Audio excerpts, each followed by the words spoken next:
क्या सपने हैं तुम्हारे? बायोटेक इंजीनियरिंग करेंगे, न्यूक्लियर साइंटिस्ट। जब तुम छोटे से थे कितने बड़े बड़े सपने देखा करते थे ना। उठ जाओ, वक्त आ चुका है अपनी ड्रीम्स के ऊपर काम करने का। नहीं पढ़ पाते बाप अपने बच्चा को महंगा स्कूल कॉलेज, नहीं रख पाते कोचिंग की फीस का पैसा इनके जेब। लेकिन पता है देखो ये लोग खाली हाथ नहीं आते, जज्बा लेके आते हैं कि ये लोग भी ना एक दिन IAS IPS बनेंगे।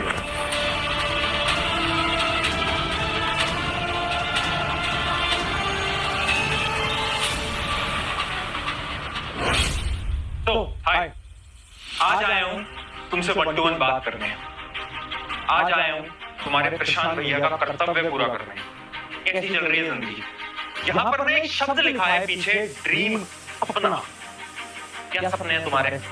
जब तुम छोटे से थे कितने बड़े बड़े सपने देखा करते थे ना कि जब हम बड़े होंगे तो हम ना ये करेंगे, वो करेंगे, IAS बन जाएंगे, IPS बन जाएंगे, अपने पेरेंट्स के सारे सपनों को पूरे करेंगे।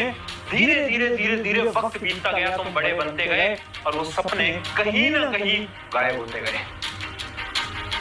याद करो ना एक बार, जब तुम बहुत छोटे थे कितने सारे सपने थे और अब कहाँ गए वो सपने?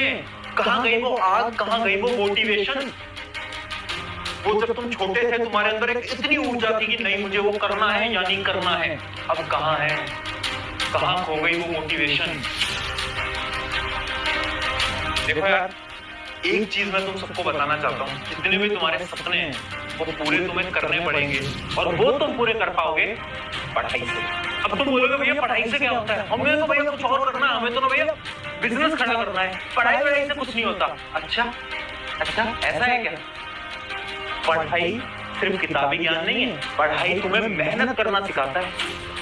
जब बिजनेस में जाओगे, जब किसी फील्ड में जाओगे ना, तो इतने एफर्ट्स मारने पड़ेंगे, इतनी सारी चीजें करनी पड़ेंगी। वो मेहनत कहां से सीखोगे? तो मेहनत आज सीखोगे, स्टेप बाय स्टेप।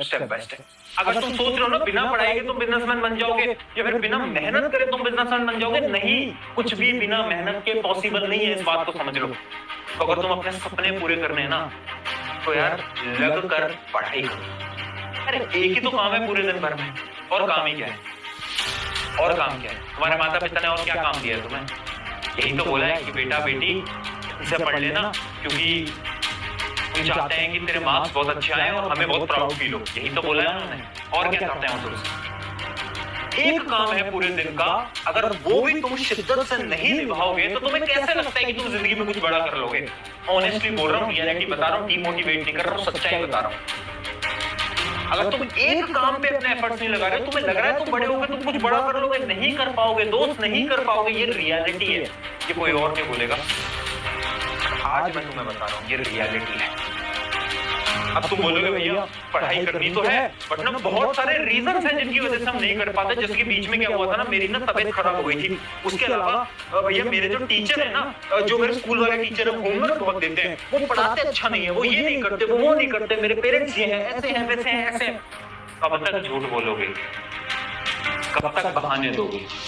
ये बहाने हैं, बहाने। मैं अपनी तुम्हें कहानी बताऊं, क्लास 12 बोर्ड की ये कहानी है। जब मार्च का समय चल रहा था, बोर्ड एग्जाम थे, और बोर्ड एग्जाम के बीच में मुझे बीमारी हो गई थी, जिससे कि आपका ये जो गला होता है ये स्वेल कर जाता है, फूल जाता है। 3 दिन 4 दिन कॉन्टिन्यूस फीवर रहा था और एग्जाम चल रहे थे, बोर्ड एग्जाम 12वीं के। क्या करा मैंने? गिव अप नहीं करा दोस्त, मैंने उस समय पर भी लगकर पढ़ाई करी, क्योंकि मुझे पता था ना कि यार मुझे तो अपने सपने, अपने ड्रीम्स को पूरा करना है। तो मैंने उस समय पर भी लगकर पढ़ाई करी। मैंने सोचा ठीक है, एक ऐसी सिचुएशन में हूं मैं आज के समय पर जहां पर मैं थोड़ा बीमार हूं, सेहत थोड़ी बेकार है, बट जितना हो पाएगा उतना बेस्ट लगाऊंगा। ये माइंडसेट बहुत इंपॉर्टेंट है। पता है जिंदगी में ना हमेशा तुम्हारे पास 2 ऑप्शन होंगे। पहला ऑप्शन ये होगा कि तुम बोलो यार काश अगर मैं इस एग्जाम में बहुत मेहनत कर लेता या कर लेती तो मेरा हो जाता। एक दूसरा ऑप्शन होगा, एक दूसरा ऑप्शन होगा जो कि ये है कि मैंने अपना बेस्ट दिया, अब चाहे हो या ना हो फर्क नहीं पड़ता। क्लास 12 के बोर्ड में मैंने अपना बेस्ट दिया, मार्क्स भी आए, अगर नहीं भी आते तो भी बुरा नहीं लगता मुझे। क्यों? कि मैंने तो अपना बेस्ट दे दिया, तो मुझे किसी बात का रिग्रेट नहीं, बिल्कुल नहीं है। और यही मैं तुम्हें बताना चाहता हूँ। समय कितना भी बचा है फर्क नहीं पड़ता। रीजन तुम्हारे पास 100 हो सकते हैं यार, रीजन तो कुछ भी हो सकता है कि ये हो गया मेरे साथ, मेरी हेल्थ कंडीशन बेकार है, ये है वो है, भैया आप नहीं समझोगे, मेरे को कितनी सारी चीजें फेस करनी पड़ती हैं। अच्छा मैं नहीं समझूंगा, मैं नहीं समझूंगा। दोस्त मैंने ऐसे भी स्टूडेंट को देखा है जो कि IIT जेईई का एग्जाम हमसे पढ़ के क्लियर करा है, और वो पता है क्या करते थे, दिन में सफेदी का काम करते थे, व्हाइट वॉशिंग का काम करते थे घरों में जाकर, रात को आते थे हमारे लेक्चर देखते थे, नोट्स बनाते थे। IIT जेईई आज के समय पर IIT पटना के अंदर। अब भी लग रहा है तुम्हें कि तुम्हारा रीजन बड़ा है, इससे बड़ा और क्या रीजन होगा? भैया नहीं यार आपको नहीं पता, हमारे तो पेरेंट्स भी है ना, वो भी सपोर्ट नहीं करते हैं, पापा जो है वो डांटते रहते हैं, बोलते रहते हैं, मम्मी भी डांटती रहती है, मारती रहती है कि मार्क्स कैसे नहीं आए, बहुत ज्यादा डिमोटिवेटेड हो गए हैं। देख तुम्हारे माता पिता क्या चाहते हैं, सोचो ना एक बार क्या चाहते हैं।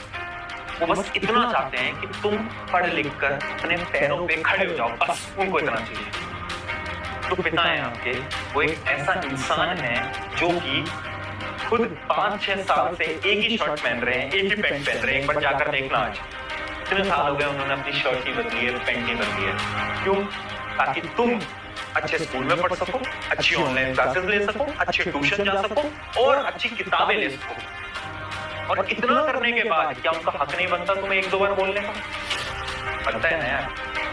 तुम्हारी माता जी इतने सेक्रीफाइसेस हर रोज करती हैं तुम्हारी पढ़ाई के लिए। जब तुम्हारा एग्जाम होता है ना तो वो भी सुबह 4 बजे उठती हैं तुम्हारे साथ, है ना? उठती है ना सुबह, तो सारे सेक्रीफाइसेस वो भी तुम्हारे साथ करते हैं। अगर 1-2 बार डांट दिया तो क्या हो गया? क्यों दिल पे बुरा लगा रहे? इस बात को समझो कि यार तुम्हें इस चीज को करना है और अपने माता पिता के लिए करना है। क्योंकि यार अभी तुम्हें अपने माता पिता की वैल्यू नहीं पता।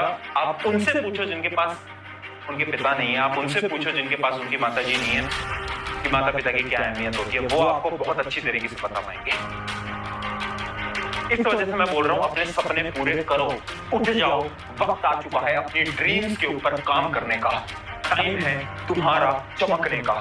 याद रखना जिंदगी जो है ना, ये जिंदगी तुम्हें अपनी बेहतरीन बनानी है, अपने पेरेंट्स के लिए बेहतरीन बनानी है, अपने खुद के लिए बेहतरीन बनानी है और अपने रिश्तेदारों के लिए बेहतरीन बनानी है। क्योंकि ये जो रिश्तेदार हैं जो कि हर रोज आकर बोल रहे थे तुमसे नहीं हो पाएगा, उन रिश्तेदारों को तुम्हें बोलना है कि अंकल जी आंटी जी मैंने कर दिखाया, मैंने कर दिखाया। ये जब शब्द तुम बोलोगे ना, ये शब्द दुनिया की कोई भी खुशी नहीं दे पाएगा, इतने शब्द ले जाएंगे तुम्हें। याद रखना। मुझे याद है जब मेरा रिजल्ट आया था, वो सब लोग जो कि बोल रहे थे नहीं हो पाएगा, नहीं हो पाएगा, जेईई का एग्जाम, IIT जेईई का एग्जाम, इसका कैसे हो जाएगा, जब हुआ तब सब चुप थे, तब सब चुप थे। जब सक्सेस आती है ना तो सब चुप हो जाते हैं, इस बात को याद रखना। और आखिरी में बस एक लाइन बोलूंगा कि देखो जिंदगी काटते तो बहुत लोग हैं, है ना? अगर तुम्हें जिंदगी काटनी है तो तुम जो तुम करते आ रहे हो वही करो, बट अगर तुम्हें अपनी जिंदगी जीनी है तो आज से मेहनत करो अपने सपनों के लिए, अपने ड्रीम्स के लिए, तब देखो कितनी बेहतरीन जिंदगी होगी। अब जाओ मेहनत लगाओ और अपने